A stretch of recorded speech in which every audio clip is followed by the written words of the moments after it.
안녕하세요, 여러분. 디딤 영상 21번째 시간입니다. 오늘은 사실 지난 시간 내용과 이어지는 내용이긴 한데, 영상 내용이 조금 길어질까봐 선생님이 두 개로 잘라서 녹화하고 있다는 점을 기억해 주시면 좋을 것 같아요. 오늘은 무엇을 중점적으로 해볼 거냐면, 이항분포의 평균 표준 편차를 어떻게 구하는지 그 내용을 한번 알아볼 거예요. 우리 지난 시간에 이항분포에 대한 이야기를 했었고요. 이항분포의 확률 분포표는 이렇게 된다는 거 아마 기억하실 겁니다. 이 각각의 요 확률들은 여러분 이항 정리에 있는 요거 각 항들과 똑같다는 것도 아마 기억하고 계실 거예요.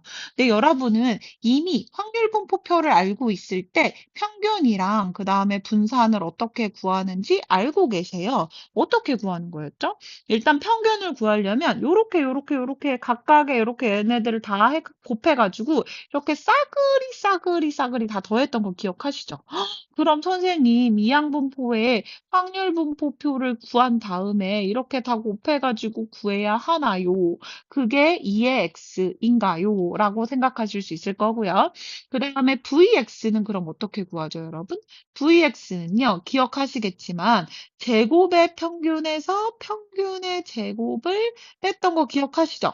그러면 일단 얘를 각각을 제곱을 이렇게 한 다음에 이거를 또 이렇게 곱해가지고 싹싹싹싹싹싹싹 다 더한 다음에 요거를 구해서 아까 구했던 2의 x의 제곱을 구한 다음에 요 액어에서 빼야 되는 복잡한 과정을 거쳐야 하는가 이렇게 생각하실 수 있겠죠? 결론부터 말하면 아닙니다. 자, 이항분포의 평균 분산 표준 편차는 물론 선생님이 지금 말한 이 방식으로 구하는 게 당연히 이론적으로 가능해요. 그래서 교과서에 예시가 하나 소개되어 있는데 매우 간단한 경우로 소개되어 있습니다.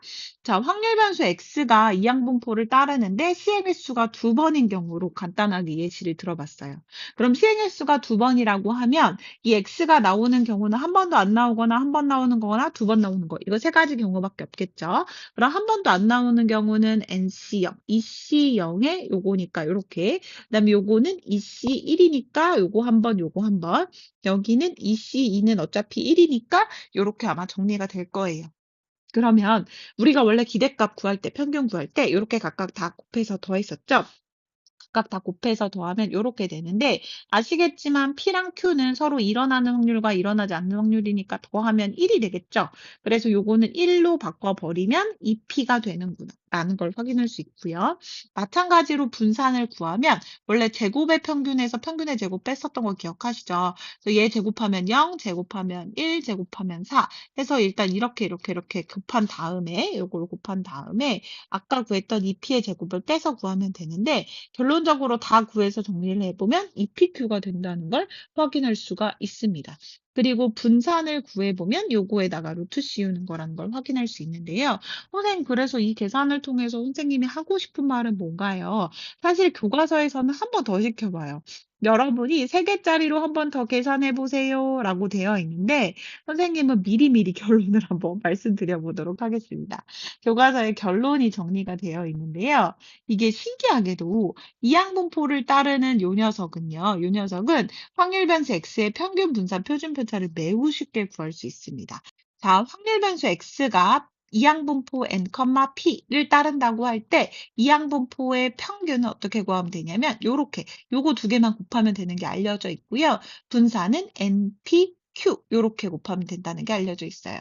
이때 q는 1-p를 뜻합니다. 그 다음에 표준 편차는 어떻게 구하면 되냐면 당연히 분산의 루트 씌우면 되기 때문에 이 NPQ의 루트를 씌우면 된다는 게 알려져 있어요. 그래서 요 내용을 알고 앞으로 잠깐 다시 돌아가 보시면 아하, 확률 변수 x가 b, 2,p를 따랐으니까 평균을 구하라고 하면 요거 두 개를 곱해서 2p.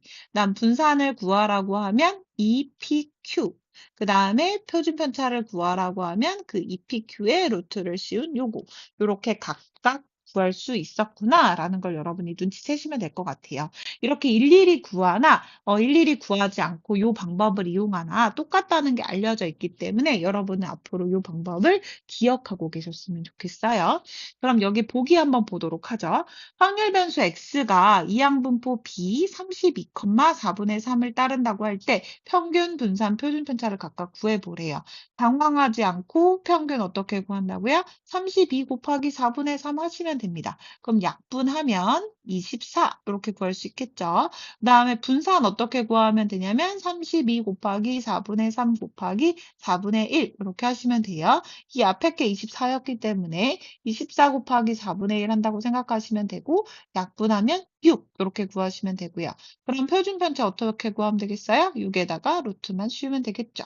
이런 식으로 구할 수 있다는 게 알려져 있어서 여러분이 계산은 매우 수월하게 하실 수 있을 겁니다. 다음은 예제 1번을 볼 건데요. 한 개의 주사위를 던지는 시행은 독립시행이죠. 자, 독립시행은 이항분포를 따르는구나 라는 거 알고 계시면 좋겠고 총 288번 한다고 했으니까 시행 횟수 n이 288이구나 라는 거 아시면 좋겠고요. 3의 배수의 눈이 나오는 횟수, 3의 배수 주사위 던져서 3의 배수는 3이랑 6밖에 없으니까 전체 6개 중에 2개라서 한 번 나올 확률이 3분의 1인 거 눈치채셨죠? 그럼 여러분은 이거를 일단 표현할 수 있어야 돼요. 어떻게 표현하냐면 이때 3의 배수의 눈이 나오는 횟수를 x라고 한다면 얘는 이항분포를 따르는데 전체 시행 횟수가 288이고 한 번 나올 확률이 3분의 1이구나. 이렇게 이해하시면 좋을 것 같습니다. 이때 평균, 분산, 표준 편차를 구하라고 했으니까 찬찬히 구해보시면 평균은 어떻게 구해요? 맞아요. 288 곱하기 3분의 1 이렇게 구하시면 되겠네요. 그럼 어떻게 될까요? 약분을 하시면 96 이렇게 구할 수 있겠네요. 그럼 분산은 어떻게 구해요? 96 곱하기 3분의 2 하면 되는 거죠. 이거 앞에 거 곱하기 안 일어날 확률. 그래서 이거 약분하시면 요거 먼저 약분하면 32니까 64 이렇게 구할 수 있을 거고요. 그럼 표준 편차 어떻게 구해요? 64의 루트만 씌우면 되니까 8 이렇게 구하시면 될 것 같아요. 여러분이 찬찬히 구하실 수 있기를 바라보겠습니다. 그 다음에 한 가지 내용만 딱 더 하고 끝내도록 할게요. 이번에는 큰 수의 법칙이라는 건데요.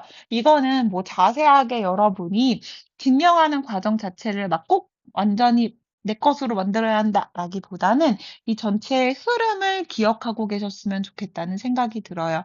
그래서 너무 부담을 갖지 마시고 나는 뭐 수학을 전공하겠다, 수학 선생님이 되겠다 하시는 분들은 좀 더 꼼꼼히 보셨으면 좋겠지만 내가 그 정도는 아니다라고 생각하시면 일단 이 전체의 내용을 기억만 하고 계셔도 좋습니다. 그래서 선생님이 일단 전체의 흐름을 쭉 설명해 드리도록 할게요.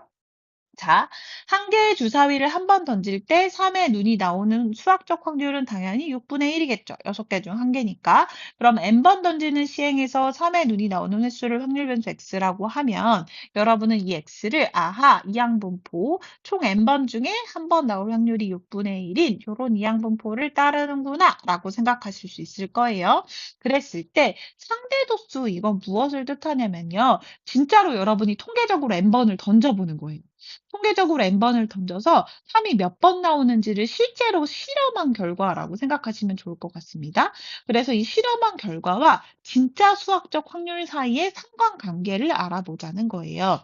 자, 한 개의 주사위를 n번 던질 때 3의 눈이 나오는 횟수 x는 이항분포 요거를 따르고 그거의 확률 질량함수는 요런 모양이 될 거라는 생각이 드시죠? 그래서 표로 실제로 나타내 보면 요렇게 되고요. 공학적 도구로 나타내 보니까 10번, 20번, 30번, 40번, 50번으로 갈수록 그래프 모양이 점점 요렇게 생긴 거에서 요렇게로 올라가죠. 다시 말하면 점점 다시 시행 횟수가 많아질수록 당연히 3분의 1, 3이 나오는 횟수가 늘어나기 때문에 평균이 오른쪽으로 일단 이동을 하고 있는 거고요. 그리고 모양 자체도 약간 점점 뾰족한 거에서 이렇게 종 모양으로 바뀌고 있는 거 확인하셨죠? 그래서 이 두 가지를 다 봐두시면 좋을 것 같습니다. 그래서 여기서 실제로 해보겠다는 건 뭐냐면 이거 상대도수는 실제 실험 결과예요. 실제 실험 결과와 수학적 확률 간의 차이가 적으면 좋겠죠. 매번 실험을 해보지 않더라도 수학적 확률이랑 같다는 게 보장이 되면 우리가 계산하는 데 마음이 편하잖아요. 그래서 실제 실험과 수학적 확률 간의 차이가 작아지는지, 즉 0.1보다 작아지는지를 한번 구해보겠다는 거예요. 즉, 요 말은 무슨 뜻이냐면 실제 시행 횟수랑 수학적 확률과의 차이가 0.1보다 작아질 확률을 구해보겠다라는 뜻이에요. 그러면 수학적 확률과 실제 시행의 수가 0.1보다 작아지는, 다시 말하면 매우 작은 수보다도 작아지는 그 확률이 크면 클수록 당연히 좋겠죠.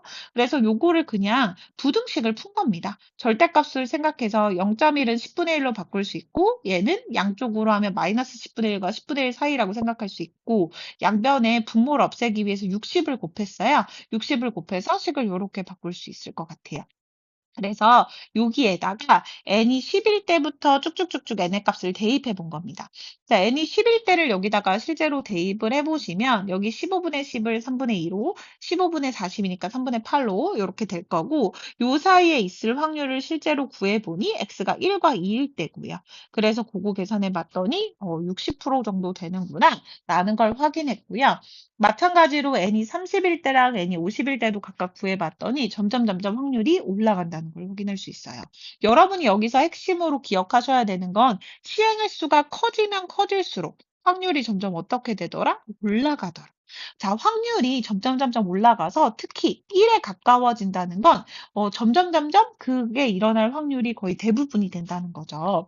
여기서 여러분은 그러니까 요 내용을 정리해서 기억하시면 될 것 같아요. n의 값이 커질 때 확률, 수학적 확률과 통계적 확률의 차이가 매우 작은 숫자보다 더 작을 확률이 1에 가까워진다.